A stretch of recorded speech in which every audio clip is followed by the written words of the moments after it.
KGF वाली बहू। निर्मला जी के बेटे सुमित की शादी नव्या के साथ हो गई और निर्मला जी बहुत खुश थी क्योंकि बहू रानी दिखने में बहुत खूबसूरत थी और नेचर भी अच्छा था। निर्मला जी का बहुत अच्छे से ख्याल रखती थी, कभी किसी से झगड़ा नहीं करती थी।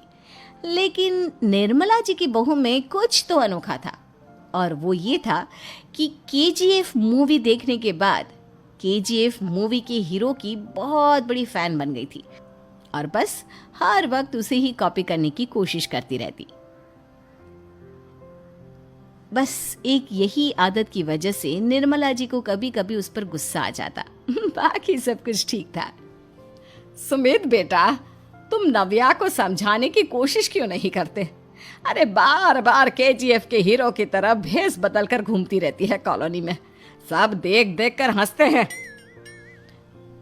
क्या करूं मम्मी, मैंने उसे कई बार कहा कि बहू हो, बहू की तरह रहा करो, लेकिन उसके सर पर तो केजीएफ का भूत सवार है, किसी की सुनती ही नहीं। ठीक है बेटा, तो ऑफिस जा, मैं एक बार और उससे बात करने की कोशिश करती हूँ। थोड़ी देर के बाद नव्या अपने कमरे से निकलकर बाहर आती है। अरे बहू, ये क्या, तुम फिर से केजीएफ की एक्टर बन गई? मम्मी जी, आपको पता है ना, मैं उसकी पर्सनालिटी से बहुत इम्प्रेस्ड हूँ और मेरी फेवरेट मूवी है ये। जानती हैं, मैंने तो सारे डायलॉग्स भी रट कर रख लिए हैं। अरे बेटा, लेकिन थोड़ा बहुत समाज की भी तो परवाह करनी पड़ती है ना। तुम इस तरह घूमती हो, सब लोग क्या सोचते होंगे, थोड़ा तो डरा करो। मम्मी जी, डर होना चाहिए और दिल में होना चाहिए। वो अपन के नहीं, सामने वाले के दिल में होना चाहिए। अरे तुम फिर से केजीएफ के डायलॉग मारने लगी। अरे पता नहीं कब समझोगी। डोंट वरी मम्मी जी, मैं अभी आपके लिए गर्मा गर्म कॉफी बनाकर लाती हूँ। उसके बाद आपकी सारी टेंशन रफू चक्कर हो जाएगी। कुछ दिनों के बाद। नव्या, नव्या कहाँ हो तुम? मैं यहाँ हूँ। अरे क्यों इस तरह केजीएफ का हीरो बनकर घूम रही हो? कभी तो मेरी बीवी बनकर रह लिया करो। छोड़ो ना सुमित। अच्छा बताओ, मुझे आवाज किस लिए दे रहे थे? क्या बताऊं यार, मेरे बॉस ने मुझे इतना काम दे दिया ना, पूरी तरह से परेशान हो गया हूँ। ऐसा लगता है ऑफिस नहीं, युद्ध पर जाता हूँ। अरे बेटा, परेशान क्यों होता है? ला, मैं तेरा सर दबा देती हूँ, दुखी मत हो। काम तो सबको करना ही पड़ता है। लेकिन मम्मी, ऑफिस में आजकल बहुत काम रहता है, थक जाता हूँ मैं।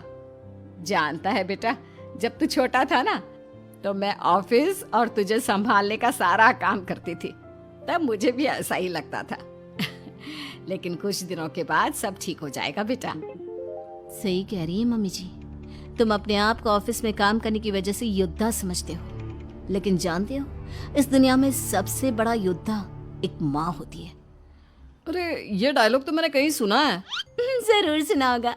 केजीएफ फिल्म का डायलॉग भला किसने सुना नहीं होगा? हे भगवान, कोई मेरी बीवी के सर से केजीएफ का भूत उतार दे। कुछ दिनों के बाद। नव्या, सुमित तो ऑफिस चला गया। एक काम करते हैं, हम दोनों मार्केट चलते हैं, मुझे कुछ शॉपिंग करनी थी। ठीक है मम्मी जी, मैं अभी तैयार होकर आती हूँ।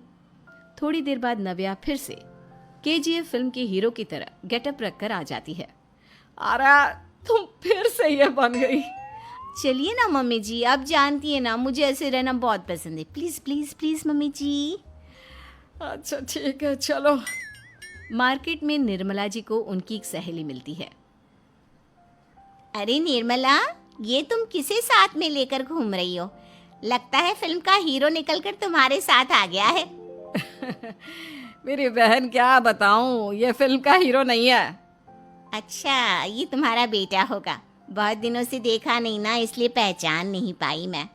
अरे नहीं नहीं, मेरी पूरी बात तो सुनो। ये मेरी बहू है नव्या। है? लेकिन दिखने में तो ये बिल्कुल केजीएफ के एक्टर की तरह नजर आ रही है। हाँ, वो क्या है ना, इसे इसी तरह रहना पसंद है। क्या बात है बहू, शहर में इस तरह घूम रही हो, तुम्हें बिल्कुल भी अजीब नहीं लगता? लोग तुम्हारे बारे में क्या कहेंगे? आंटी जी, जो शहर में रहने आता है ना, वो उसके बारे में सीखता है, और जो राज करने आता है ना, वो शहर को अपने बारे में सिखाता है। और मैं इस शहर को अपने बारे में सिखा रही हूँ। अरे ऐसा ही कुछ तो केजीएफ पिक्चर के हीरो ने भी बोला। चाइनीज बहू। चाइनीज बहू हमारी याद तो है ना आपको? भूले तो नहीं ना? हाँ भाई, थोड़ी देर में ही सही, लेकिन चाइनीज बहू की कहानी आ ही गई। क्या हो रहा है ये देश में? चाइना ने तो आतंक ही मचा रखा है। अरे क्या हो गया, क्यों चाइना को कोसता रहता है? भूल मत, तेरी ससुराल चाइना की ही है। हाँ माँ, पर ये देखना, लड़ाई झगड़े, ये बीमारी, ऊपर से ये देश कितना चालाक है, अंदर न जाने क्या क्या करता रहता है। तभी अंदर से बहू की चिल्लाने की आवाज आती है। अरे क्या हो गया बहू, क्यों चिल्ला रही है? माँ जी, ये देखिए, ये रूस ने यूक्रेन की हालत क्या कर दी है। ऊपर से चाइना में 2 बड़ा लॉकडाउन लग गया है। माँ जी, अब क्या किया जाए? अरे तो तुम लोगों को क्या परेशानी हो रही है, मैं तो यही नहीं समझ पा रही हूँ। वो क्या है ना माँ, हम लोग चाइना जाने की सोच रहे थे, सांगसू के भाई की शादी है। तो क्या? अरे कौन सा उन लोगों के यहाँ भाई घोड़ी चढ़ता है जो बहन काजल लगाकर नेक लगी? माँ जी, उसकी आंखें बहुत छोटी छोटी है, उसमें या तो पुतली रह सकती है या काजल। साले की पुतली निकाल कर काजल लगा दो, अंधा कहीं का। क्या क्या बोले तुम मेरे भाई के बारे में? अरे नहीं नहीं बहू, वो तो बोल रहा था कि तुझे नेक मिल जाएगा। हाँ, बहन है ना तो उसकी। नहीं नहीं माँ जी, मैं सब समझती, ये मेरे भाई का मजाक बनाते रहती। कितना सीधा है मेरा भाई, बिल्कुल छिपकली जैसा। नहीं नहीं बहू, सीधा गाय जैसा होता है। सही पकड़े हैं माँ जी। हाँ, तो मेरे भाई की शादी है, मैं चाइना जरूर जाऊंगी। तभी एक पड़ोसन आ जाती है। अरे नहीं नहीं बहू, तू कहीं ना जा, हम लोगों का मन कैसे लगेगा तेरे बिना। ले बहू, तेरे भाई के लिए ये शॉल रख ले, हमारी तरफ से गिफ्ट कर देना। अरे सब कितने अच्छे हैं, मेरी चाइनीज बहू को कितने प्यार से तुम लोगों ने एक्सेप्ट कर लिया। सच में बड़ी भाग्यशाली हूँ मैं। कैसी बात कर रही है? ये तो हम लोगों के देश की एक खूबसूरती है कि हर किसी को दिल से अपना लेते हैं, बस वो भी दिल से हमें अपना समझे। कैसी बात कर रही है आंटी जी? मेरे लिए आप सब सासू माँ जैसी ही हैं। मुझे भारत बहुत अच्छा लगता है, ये सबसे अच्छा देश है, मेरा भारत महान। वैसे भी लड़के की शादी जहाँ होती है वो तो वहीं की हो जाती है ना। जीती रे बहू, सही बोल रही है। औरत तो होती ही पानी की तरह है, जो जहाँ जैसे रखे वैसे ही शेप ले लेती है। आंटी जी, ये थोड़ा सा ज्यादा हो गया, समझ नहीं आया। नो प्रॉब्लम, मैं चाय बना कर लाती हूँ। फिर क्या, वो दिन भी आ जाता है जब बेटे बहू को चाइना जाना पड़ता है। वहाँ जाकर बहू का भाई कहता है, मेरे बहन आ गए, मेरी बहन आ गए। मैंने सबको बोला कि सब हिंदी में बात करेंगे, नहीं तो बहन नाराज हो जाएगी। थैंक्स बॉय, हिंदी मेरी भाषा है। आप मुझे उसी में बात करना अच्छा लगता है। आपने जीजा जी से मिलो। ओ बहन, तुम अंदर चलो। सभी बहू को अंदर लेकर चले जाते हैं, लेकिन सांगसू का पति, वो तो बेचारा चाइना के ससुराल के आंगन में अकेला खड़ा रहता है।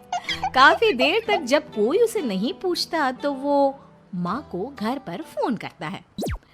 हाँ बेटा, पहुँच गए ना कुशल मंगल? हाँ माँ, लेकिन सांगसू पता नहीं कहाँ है, वो तो अंदर गई है तब से बाहर आई ही नहीं। अरे कैसी बात कर रहा है, तो तू अंदर चला जा, तू बाहर क्यों है? अरे दामाद है तू वहाँ का, उन लोगों ने तुझे बिठाया, चाय पानी कुछ नहीं पूछा? नहीं ना माँ। तभी सामने से सांगसू आती है। क्यों आप अभी तक तैयार नहीं हुए? और ये बैग लेकर क्यों कमरे से बाहर आए? इसे वहीं रख देते। कमरा? कौन सा कमरा? अरे कैसी बात कर रही हो, जब से तुम अंदर गई हो मैं बाहर ही तो खड़ा हूँ। बहू को बहुत हैरानी होती है और गुस्सा भी आता है। तभी उसका भाई और माँ आ जाते हैं।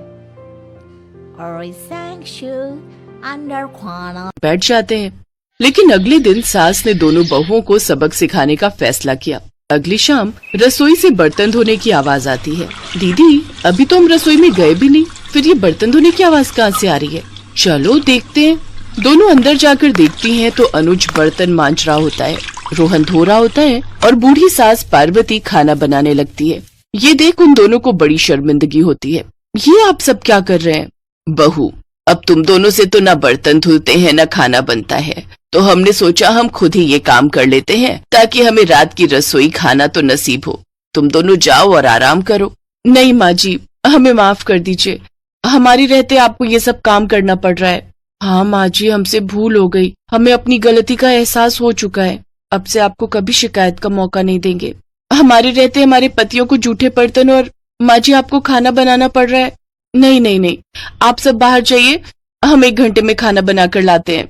अच्छा ठीक है, तुम कहती हो तो रहने देते हैं। चलो बेटा। माँ और बेटे बाहर आकर खूब हंसते हैं और एक दूसरे को आंख मारकर कहते हैं मिशन सक्सेसफुल।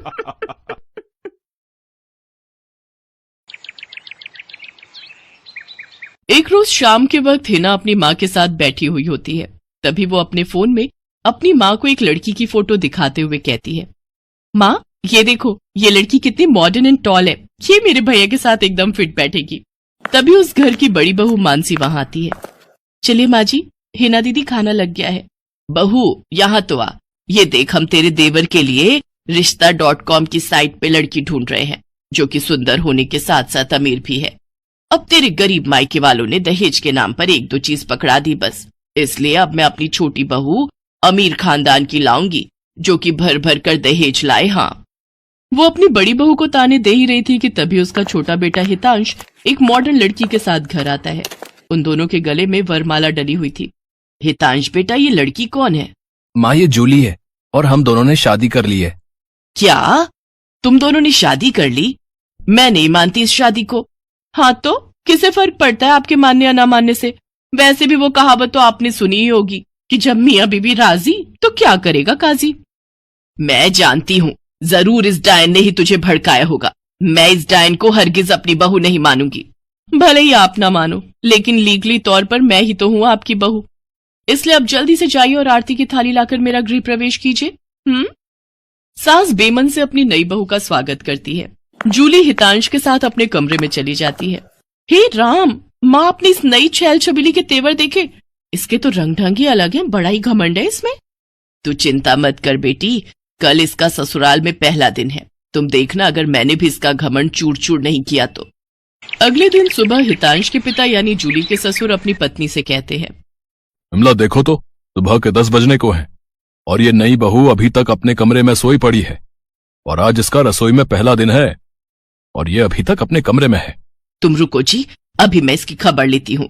नई बहू, अरे ओ नई बहू। कुछ देर बाद जूली वहां आती है।